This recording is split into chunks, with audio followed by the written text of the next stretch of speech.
Abdulla Qahhor. O'tmishdan ertaklar. O'zbek adabiyotining zabardast vakili bo'lgan Abdulla Qahhor ijodiy merosda muhim o'rin tutadi.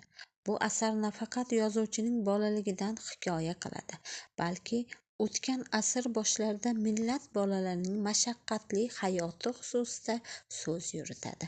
Nafaqat bolalar, katta avlodning savodsizligi, davr fojialari jonli va ochiq-oydin tasvirlanadi.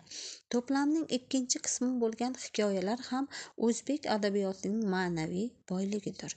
Yozuvchining ilk hikoyalar to'plami 1932-yilda chop etilgan.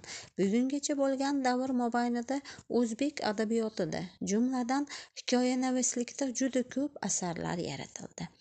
Sara hikoyalar deya e'tirof etilgan bir qancha ijod namunalari o'quvchilar hukmiga havola etildi. Ammo Abdulla Qahhor hikoyalari yillar chig'irg'inib pisand etmay hamon sevib o'qiladi. Adib qahramonlari o'quvchi uchun qadrdon va ardoqli. Mutolaadan keyingi tanaffusda Unsun uchun qayg'uramiz, Turobjonning xotiniga anor ilinamiz, Qobil boboga taskin bergimiz keladi, Ming bir jonli Mastura va uning vafodor eri Akramjonga havas qilamiz. Sodda va kamtar insonlar sizni suhbatga chorlaydi. Beixtiyor yana mutolaaga o'tirasiz. Ushbu kitobni o'qishni tavsiya qilamiz.